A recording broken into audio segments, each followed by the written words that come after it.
Hey Fong, you're Chinese. You must know Kung Fu, right? Hi, welcome to another episode of Unlocking the Mind Behind Make More, Work Less. My name is Fong. I'm an entrepreneur, business strategist, real estate investor, speaker, and also a best-selling author. And every single day, I help others unlock potentials and guide them to succeed.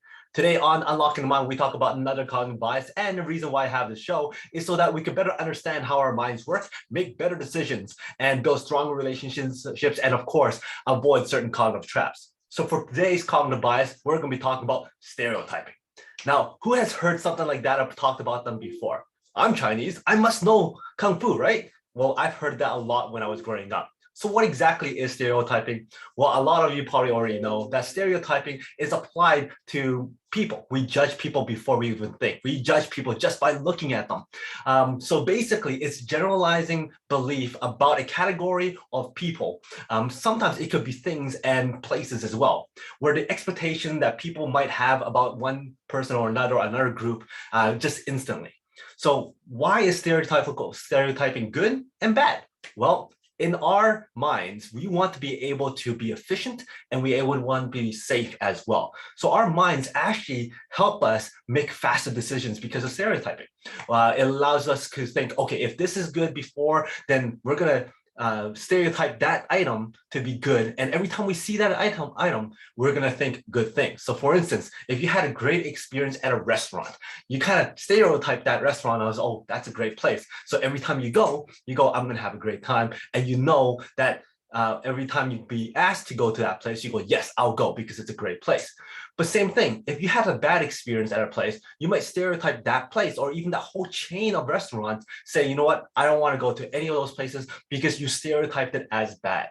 Now, let's say you go for a run and you cramped up and now you associate running to cramping, to pain, and now you stereotype running as a bad thing. And then you go, no, I'm never going to run again because it's bad. Well, you stereotyped it as bad. However, if you don't run, if you don't exercise, if you don't take care of your body, that's bad too. So you actually gave something a bad stereotype, preventing you from actually growing and getting more opportunities and becoming more healthy.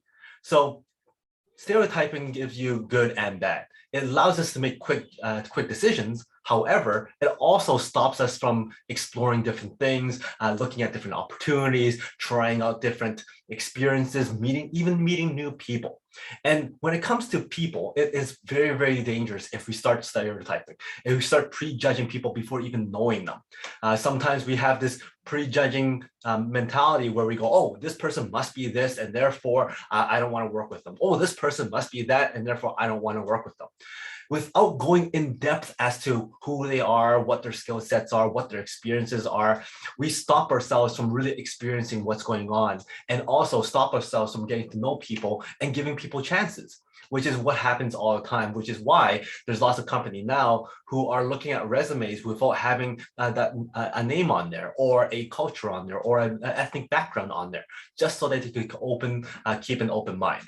So how do we avoid this? Number one, we need to acknowledge that stereotyping actually exists.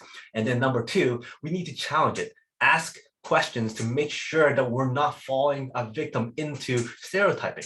Now, the thing is, this doesn't actually only happen with us stereotyping others, but when stereotyping is being placed onto ourselves, we actually, over a long period of time, start believing in it as well. So let's say if people keep on saying, hey, Fong, you're Chinese, you must know Kung Fu.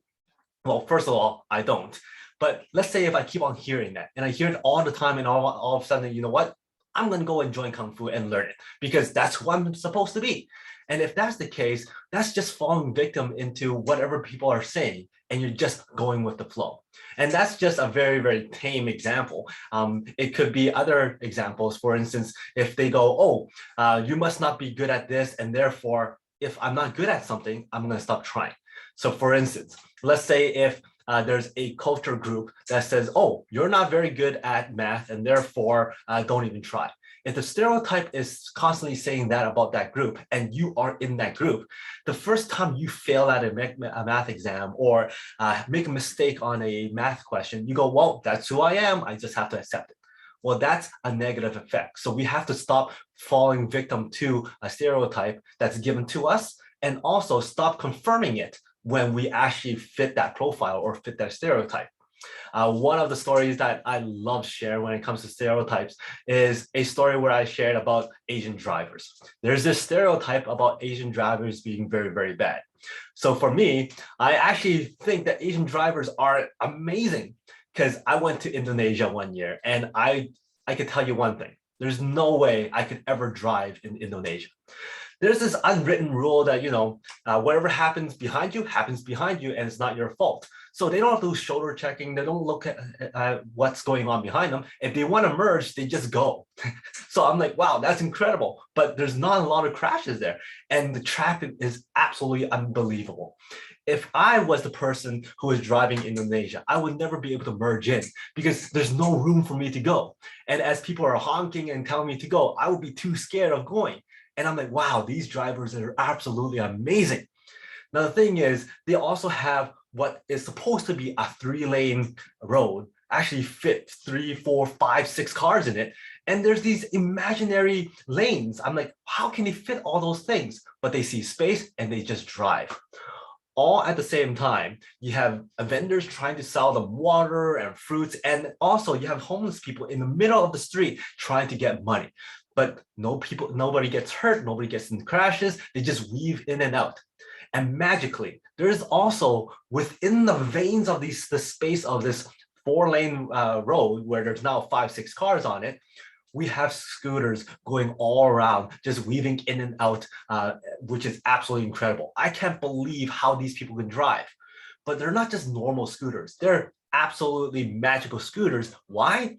Because these scooters have 4, 5, 6 people on it at the same time holding groceries and bags and air conditioners. It's absolutely incredible.